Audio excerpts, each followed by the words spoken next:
What's up, everybody? Welcome to Gojo with Mike Golick Jr. That is me. With me, as always, a man who you have seen at his lowest moment, but sees the upside, Brandon Newman. Brandon, what's going on? All attention is good attention, Mike. How are you doing today? Happy NBA Friday to you. Happy NBA Friday. What am I talking about? It was NBA last night. Yeah, the NBA opening night last night, and this is the manifestation or the mantra of the Draymond Green School of Podcasting you just said, which is all attention is good attention. As we got started with basketball last night by seeing Draymond Green give dramatic monologues on TNT and then walk into the stadium essentially dressed like the Riddler, ready to go for opening night against the Lakers, because why the hell not after all the offseason drama? Welcome back, this league. It feels a little bit like there's a connection between Draymond Green and Tom Brady. Like they have their personal things that they need to deal with, but everything seems to be timed up well. Like that little break right before the season opener for Draymond, he didn't want to play in those rest of those preseason games, right?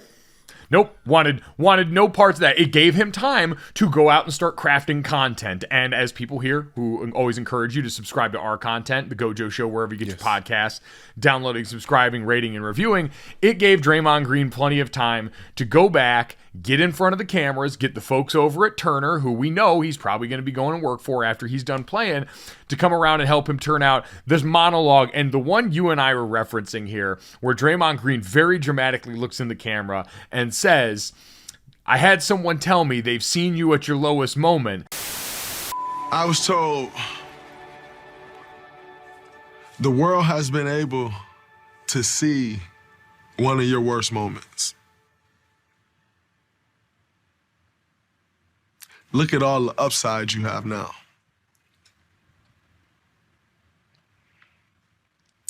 And it's a totally different way of looking at it. Like the world has seen one of your worst moments. Look at the upside. And I can live with that. And then he takes like an 8-second pregnant pause, does a little lip bite, moves his head around, real dramatic, and then says, "But look at the upside now." And talked about reframing his whole perspective. And Brandon, it is a testament to just how dramatic and how profound anything can sound when it's said and looked right down an ISO camera that's shot in a really nice portrait mode with a ring light. Because I have no idea what that statement is supposed to mean. I can kind of infer. I think it's phrased wrong. But again, it sounds great because one, he delivers it masterfully, and two, it's shot in a way that makes everything look like it is very sincere and serious. It's the repetition, Mike. It's the pause and the repetition. He says, and then they told me, imagine the upside of that. Now, imagine the upside. And he's got you sitting there thinking, if because you don't understand it, you're not opening your mind enough. I don't know if he's given one, but I bet Draymond Green would give the fuck out of a TED Talk. Ooh, yes. Loves to speak, and he wore his Riddler green for the opening night.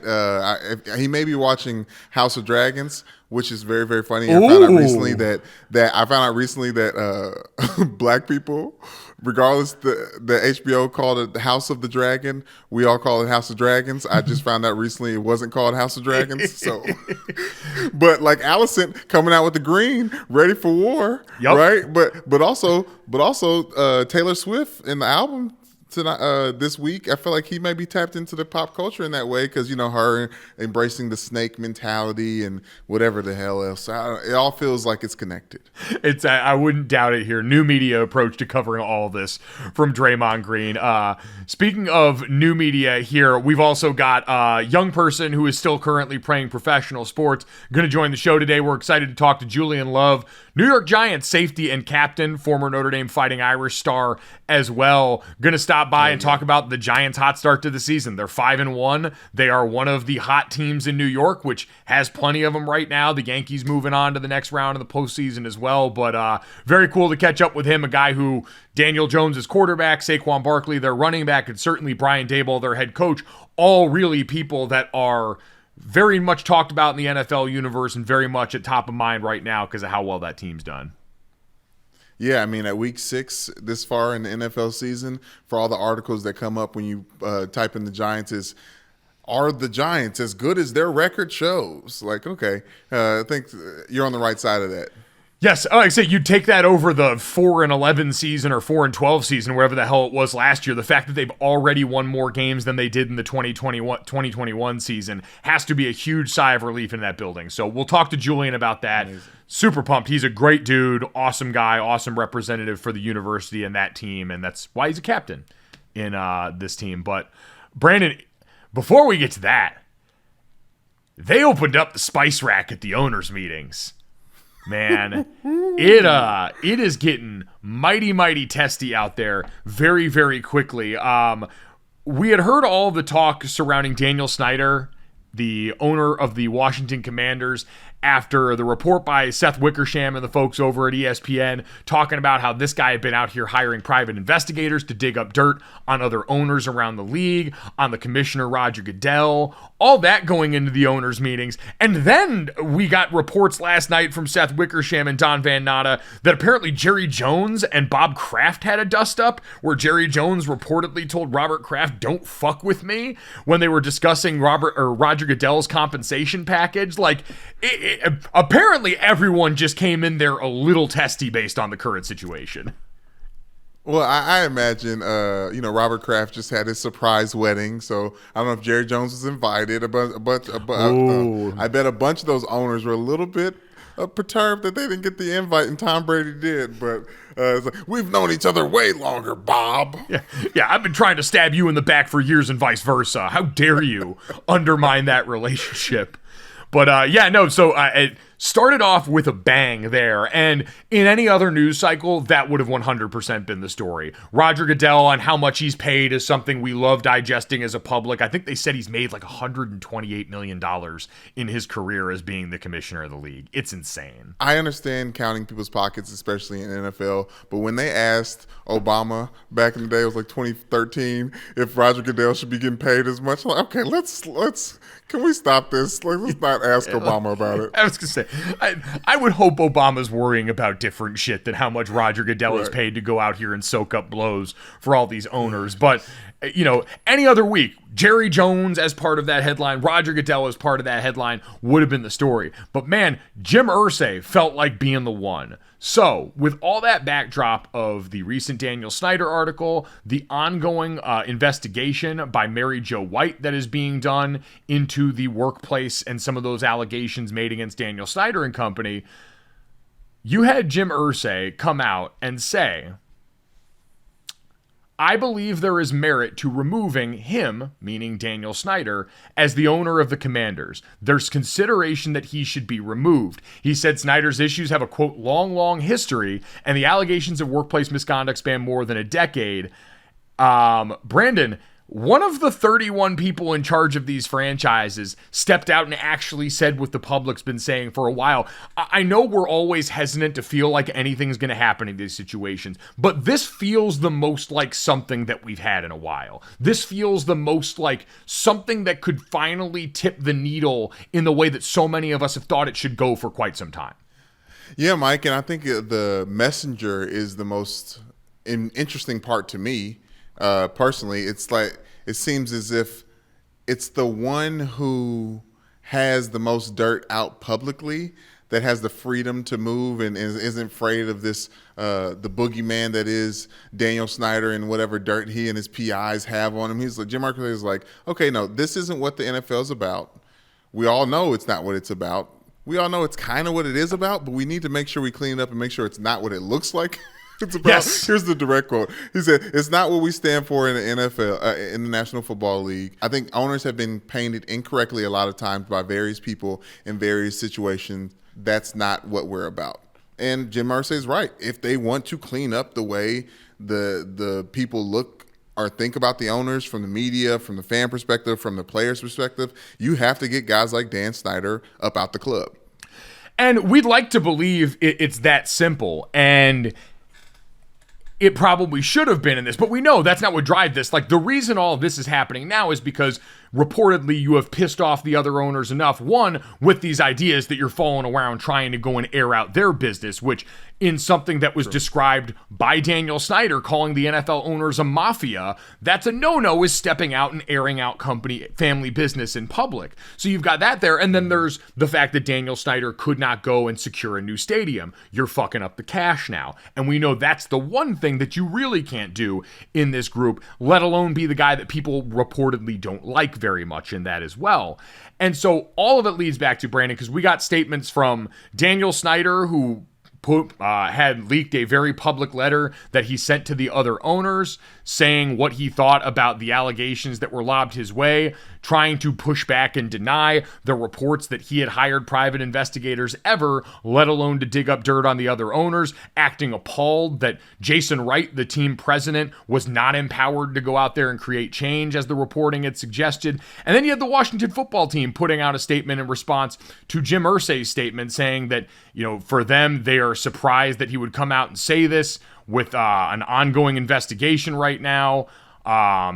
Basically acting aghast that Jim Irsay would accuse them of this, and saying that when the investigation and the facts come out, that they believe that he would see the error of his ways and that the Snyders aren't going to be selling the team. Brandon, that's the important part to me, because all of this just feels like the death rattle of an owner that understands things are finally getting real for him, and that he went through everything with the Wilkerson report and felt like he got out of jail free.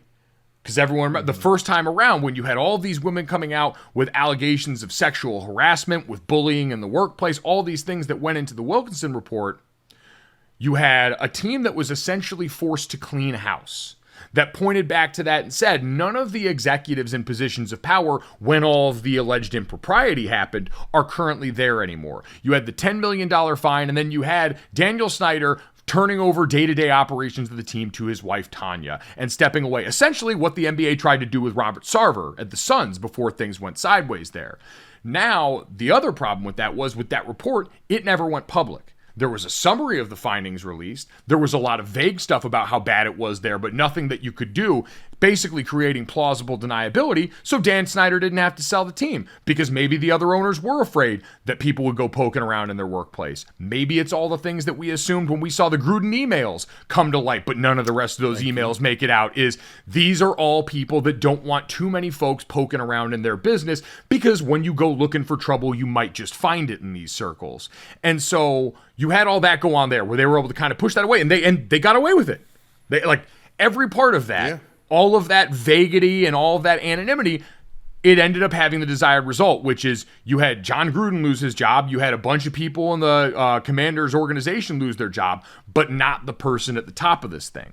Where this really gets interesting to me, Brandon, and the most, I think, profound thing outside of Jim Irsay actually breaking rank in a group of people in the NFL owners that is usually their biggest strength. When it's negotiating against the players, when it's securing TV rights, is we are all in lockstep in what we want, and we are never going to publicly show you a break in the rank and file. Because when you've got that kind of unified front, you can get a lot accomplished when you've got a product that people crave the way that they play NFL football. So Jim Irsay coming out and doing different on that front is massive. When the people with money start talking and saying things out loud like that, I've said that for years about the college football playoff and expansion. When you hear the power brokers finally say it out loud, they've been thinking about it for a while. And Jim Irsay, I don't want to give him too much credit, but when the money people talk, shit tends to get done. And this is going to be a hard one to put in the box. But the other important part of this that came out was what Roger Goodell said.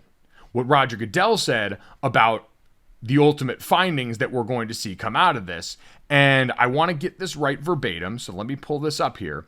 Roger Goodell was asked, because Jim Irsay went out and pressed and said, we need to be given updates as owners about what this Mary Jo White investigation is finding. What are the specifics of this? What's going on? We need to be made abreast of this stuff so that we can make the proper decision about this guy's future in our league. And Roger Goodell came out and said, quote, "It is an ongoing investigation. We did not provide anything because we don't have them. When Mary Jo White is done with the investigation, we'll share that with membership and share it publicly. I was very clear with them. There's no reason for speculation at this point until we have the investigation." So he said, we're going to give it to the owners and we're going to share it publicly, which is the exact thing they didn't do last time. And Daniel Snyder can sit up there and deny private eyes and shit all he wants. The last report we had them guilty enough for them to have to clean the entire house except him. Right. And they were able to make it vague enough to clear everyone and allow him to keep lose their jobs except for him. And they can point back at the last 2 years and all of the stuff that they believe has been done well. And the fact that Jason Wright's a likable dude and by all accounts seems to be doing a great job and is in a horrible position with this right now.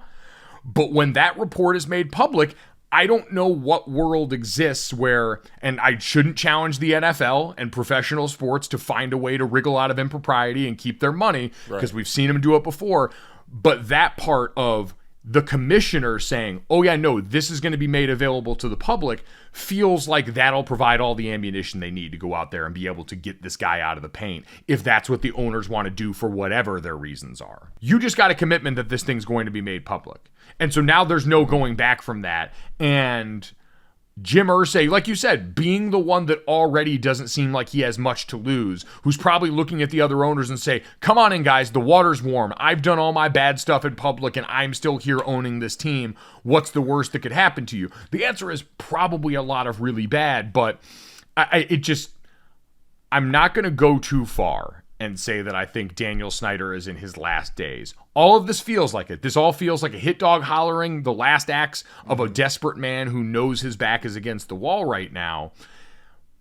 But again, Jim Irsay being willing to come out, step out, and say what he said publicly at this juncture with that kind of pressure where they'd be able to put it to a vote probably in December of this year at the earliest as this report comes out and the findings are there if they had the information that they felt is necessary, which again would just be a justification for doing what they wanted to do. Because if these guys want to do it because Daniel Snyder's an asshole and he stopped making them the kind of money that they think they deserve, that will be why they do it. And the rest of this stuff will just be a clever out that allows them to portray it to the public. Like Holly Anderson over at the Shutdown Fullcast does a great job at Channel 6, and I'm paraphrasing here, has often said the phrase, when it comes to especially men in positions of power, they wanted to, so they did. More often than not, that's what it comes down to. These people wanted to, and so they did. And that's why the Jim Irsay thing feels big, because he wanted to and he did now. And what does that start going forward if all of a sudden more people adopt that? So it's going to be fascinating to keep an eye on. This is a really unexpected thing, again, because we usually don't get this from people in these ownership positions, from people that are a part of that fraternity within pro football. That was the spice rack that went on at the NFL owners meeting so far. What a middle of the week that we've got going on here. Before we get to two of the other premier figures in the NFL right now who are having themselves a bit of the week here, I want to tell you guys about a way you can get involved with all of the sports that we have going on, because we talked about it. We had playoff baseball last night. We had NBA opening night last night. We've got the NFL chewing itself up right now in owners meetings and stuff, but we'll play football again at the end of this week, and we'll get even more football coming down the pipeline here soon. That's where our friends over at Game Time can come and help you out here. Game Time is the fastest growing ticketing app in the biz. It guarantees the lowest price on tickets to all your favorite sports, concerts, shows. You can see and view the seat in the app that you're going to have. You can do it all in under 30 seconds. It's super easy and efficient. I've gone around and been able to use it, man. The user interface is really easy. I am a simpleton, and so I like when things are laid out in a way that I can understand. And Game Time takes wherever you're located geographically, and it gives you a nice menu. Here are some of the things available to you here. Here's what's coming up tonight. I'm hoping at the end of this week, I have an announcement that Taylor Swift has an upcoming tour next summer.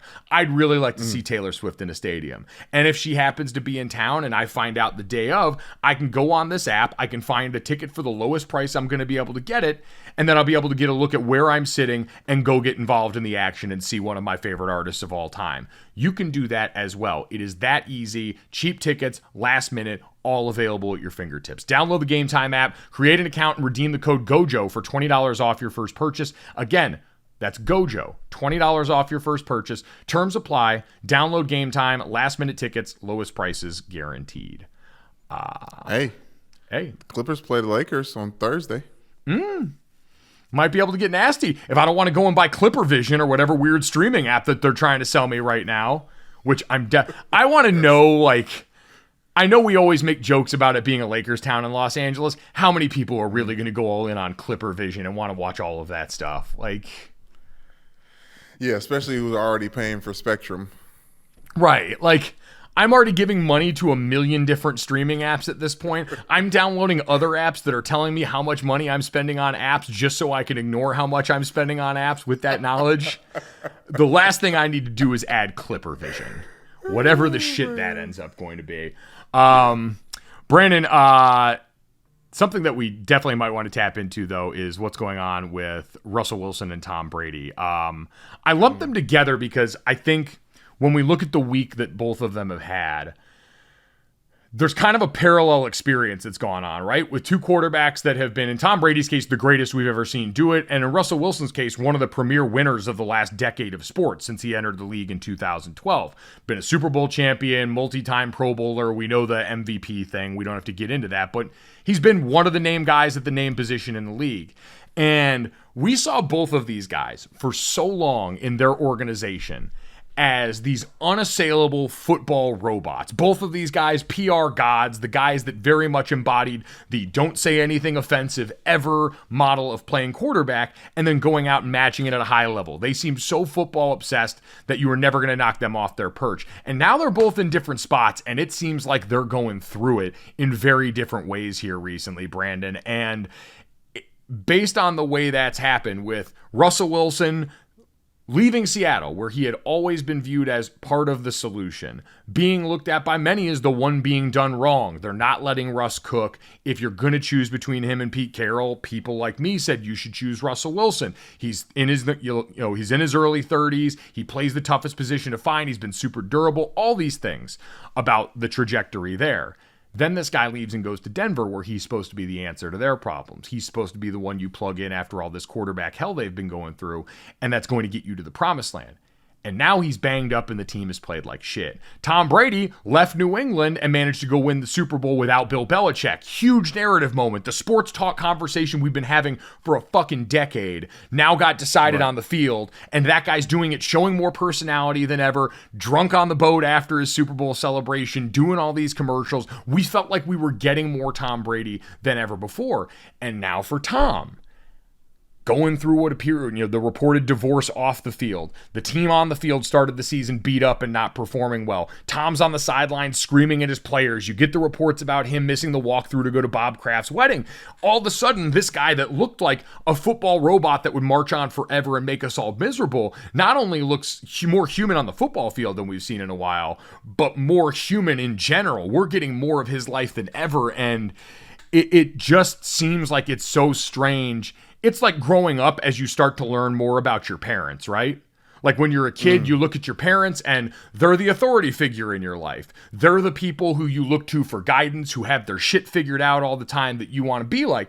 And then you get older and you get to be adults and you start to have different relationship with your parents where you get to learn more about, all right, most adults are just out here trying to figure it out as they go, trying to figure out and make up the path along the way, and don't necessarily have it together nearly as well. And that's a jarring experience, especially with sports heroes, because we love to project all of our good, valued shit onto these guys, and Russell Wilson and Tom Brady have been perfect screens for that for a decade plus. Yeah, they really have, Mike, and it's like half the populations who have divorced parents. At some point in time, you got to take them off the pedestal and realize they're just, Jack and Jane, or, they're just regular people and they're trying to make it happen. Like, even if you get to the point where you ask your parents how old they were when they made some of these big, huge life decisions that affected you, it's like, oh, you were in your 20s? Yeah. Oh, I mean, look, the parallel between parents and athletes, by the way, and having to make monumental, life-changing decisions involving huge sums of money in your early 20s is fucking crazy. Affects so many people. Yes.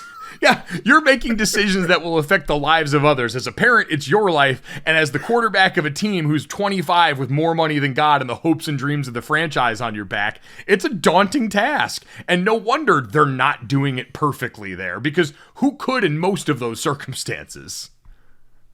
Yeah, but I think it's interesting because Tom Brady had so much early success with the Buccaneers, obviously winning the Super Bowl.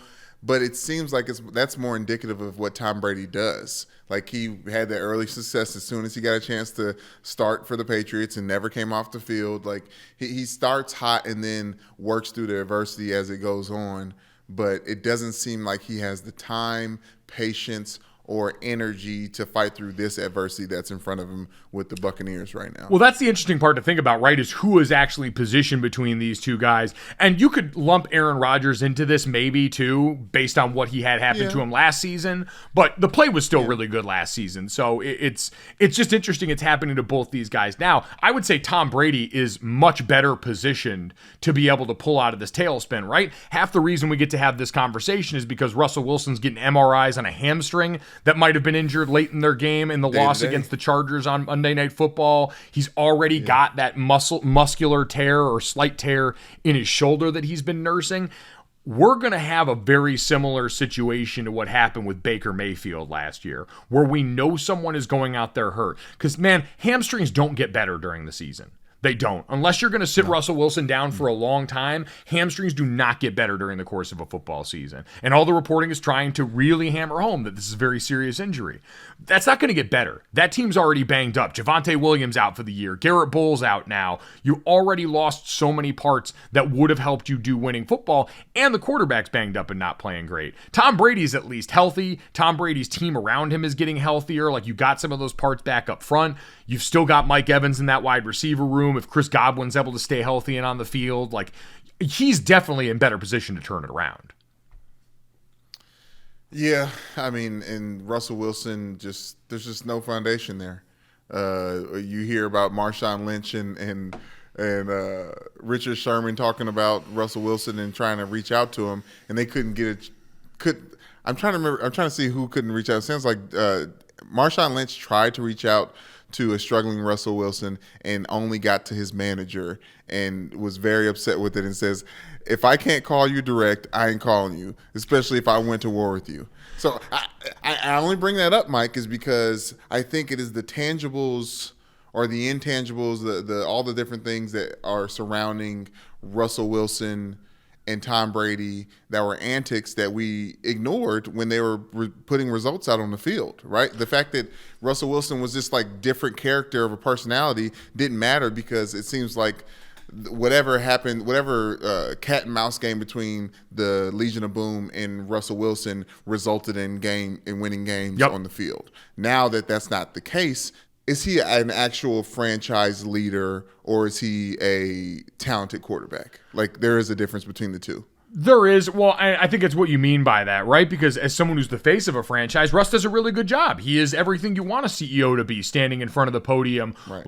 looking, sounding, like all the things you want to project onto what you think a CEO quarterback should be.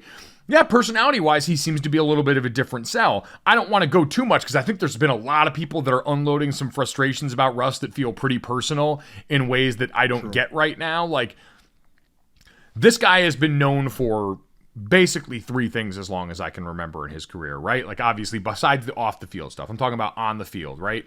Russell Wilson has been known for being an insane competitor when it comes to his desire to go out and win. So much so that while we mock him and meme him for it, the pregame routine, all that stuff that feels extra and over the top is at least grounded in this guy is trying to go and make sure at all times he appears to be pointed in the direction of winning. He has been insanely durable, and he has been one of the best deep ball throwers in the NFL. Statistically and otherwise, I went back and looked, and I believe I got this right in True Media, that if you go back to 2012 when Russell Wilson got into the league, as far as deep passes, so plays of 15 or more air yards down the field, which qualifies as a big play, Russell Wilson since 2012 is number one in passing yards per game in that category.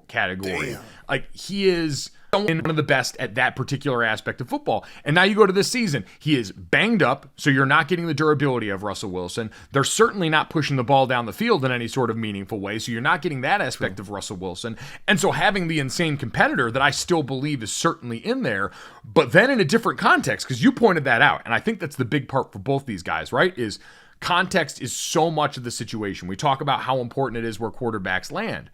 when you're at a place where you've always been viewed as part of the solution. And listen, you're also a different person at that point. Like, I've never talked to a guy who said anything less than Tom Brady was a really good teammate. Like, we had buddies that played in New England with Tom, and all of them said really complimentary things about the fact that this guy that's been the GOAT for a long time at this point has still been able to come in and be insanely relatable to teammates and be a great locker room guy. Like, all that stuff's been true. So he's now 45 or whatever doing this. He's going through a lot of stuff in his life. He's so much older than his peers that some of this friction seems like it could have been inevitable if we just thought about it from that light. But for Russ, especially for him, when you rob so much of the physical stuff, and we've already talked about how he hadn't been even running the ball as much as he used to. So that tool has been used less and less in the toolbox. And now you take away the durability and all that other stuff, and you're just left with a set of circumstances that isn't changed. And when you're the quarterback in this league and you're brought into an environment to be the change agent, you look at a situation like Minnesota. Kirk Cousins has played really good Pro Bowl level football at times for them, but he hasn't gotten them over the postseason hump that he was supposed to. And so we're always going to look at that as a pass-fail grade of fail. That's what Russell Wilson was brought over here to do in Denver, and so far the results have been disastrous. They have been disastrous, Mike, but I do think we can blame the jersey a little bit.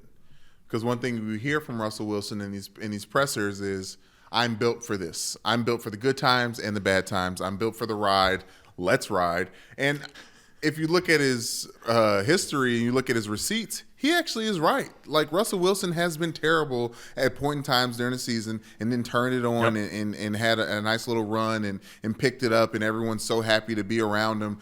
But it seems like Russell Wilson is setting himself up for the same fate as a lot of former quarterbacks for the Denver Broncos. The difference is most of those guys were draft picks for them, and that was a failure of scouting on their part. And this could still be that, right? With Russell Wilson, I think part of this here is also, it's also perception, right? We looked at the Broncos roster and said quarterback away. Everything about that else is Super Bowl ready. The defense has held up that end of the bargain. There's plenty of parts of the offense that haven't necessarily been that way. Some because of injury, some because the offensive line, I think, a step back in production.